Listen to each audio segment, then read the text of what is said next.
গর্ভাবস্থায় বিশেষ কোনো আমল আছে কিনা, থাকলে সেগুলো কি কি? গর্ভাবস্থায় মায়েদের জন্য পালন করবার জন্য পার্টিকুলার কোনো আমলের কথা কোরআন বা হাদিস থেকে আমরা জানি না, যে আলাদা করে গর্ভবতীদের জন্য এরকম দোয়া শেখানো হয়েছে, নামাজ শেখানো হয়েছে, এমন কোনো কিছু আমাদের জানা নাই। তবে এটা অত্যন্ত কঠিন একটা সিচুয়েশন মা বোনদের জীবনে।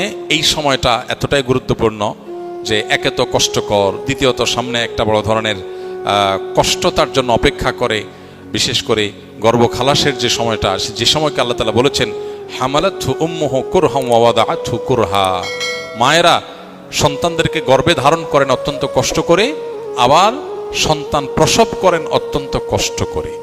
তাহলে এক কষ্টে তিনি আছেন, আরেকটা কষ্টের জন্য তিনি অপেক্ষা করছেন।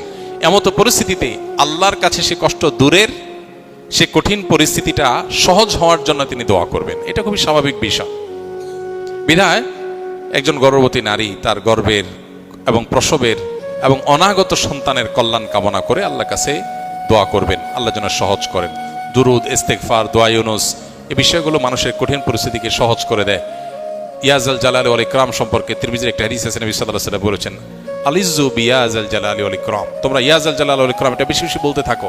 এর মাধ্যমে মানুষের কষ্ট দূর হয়, পেরেশানি দূর হয়, কঠিন বিষয় সহজ হয়ে যায়।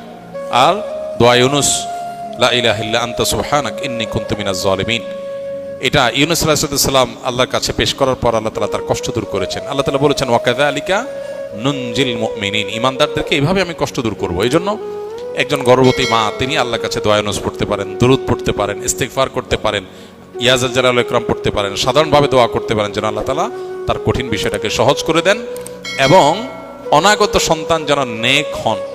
ঘরে ঘরে এখন মা বাবাদের অভিযোগ, এমন বাবা মা পাওয়া খুব কঠিন হয়ে যায় যে বাবা মা এই অভিযোগ করেন না যে আমার সন্তান কেমন যেন, এত চেষ্টা করি কিন্তু সে দিনমুখী না, এত চেষ্টা করি কিন্তু সে অনুগত না, আমরা চেষ্টা করি ভালো রাখার কিন্তু সে যেন উল্টা পথে হাঁটছে। কাঙ্ক্ষিত প্রত্যাশিত সেই নেক সন্তান, স্বপ্নের এবং নয়ন জোড়ানো মতো সন্তান এখন হচ্ছে না, খুব কম। দিনদার ফ্যামিলি, প্র্যাকটিসিং ফ্যামিলিগুলো এগুলোর জন্য সাফার করছে, বাকিদের কথা তো অনেক পরের কথা। এই জন্য সন্তান দুনিয়াতে আসার আগে থেকে মা বাবা আল্লাহর কাছে চোখের পানি ফেলে দোয়া করা, কায়মনো বাক্যে চাওয়া। সূরা ফুরকানের ৭৪ নম্বর আয়াত, রব্বানা হাব লানা মিন আজওয়াজিনা ওয়া যুররিয়্যাতিনা কুররাতা আয়ুন ওয়াজআলনা লিল মুত্তাকিনা ইমামা, বেশি বেশি নিবেদন করা আর যে আমলগুলো কথা বললাম এগুলো করা, এগুলোর মাধ্যমে সন্তানের ভালো চাওয়া উচিত। দুর্ভাগ্যজনক বাস্তবতা, এখন পৃথিবীতে এমন এক সময় আমরা বসবাস করছি যে সময়টা মানুষ কঠিন সময়ের মধ্যে আছে, আবার আরেকটা কঠিন সময়ের জন্য অপেক্ষা করছে, যেখানে আল্লাহর দিকে সে ঝুঁকবে, সেখানে বিজাতীয় কালচার দ্বারা প্রভাবিত হয়ে এখন এই গর্ভবতী মায়েরা তাদের আপনার শরীরের বিভিন্ন অংশ, তাদের গর্ভ, সেটাকে তারা বিভিন্নভাবে সোশ্যাল মিডিয়াতে প্রচার করছে, সেটাকে নিয়ে নানান আয়োজন করছে। অত্যন্ত দুর্ভাগ্যজনক একটা বাস্তবতা, আমাদের স্পিরিচুয়ালিটি এভাবে ধ্বংস করে দেওয়া হচ্ছে।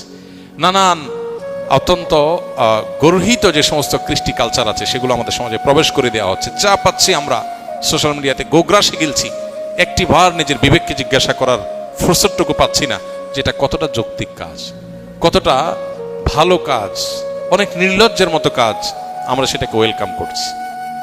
বিশেষ করে এই গর্ভাবস্থা মায়েদের এটাকে নিজের গর্ভের অবস্থাকে প্রকাশ করা, ছবি তুলে আপনার সোশ্যাল মিডিয়াতে পোস্ট করা এবং এটাকে ঘিরে বিভিন্ন আয়োজন করা, এই বিষয়গুলো অত্যন্ত দুর্ভাগ্যজনক বাস্তবতা। আমরা যা করছি তার ফসল আমরা কড়ায় গন্ডায় বুঝে পাচ্ছি।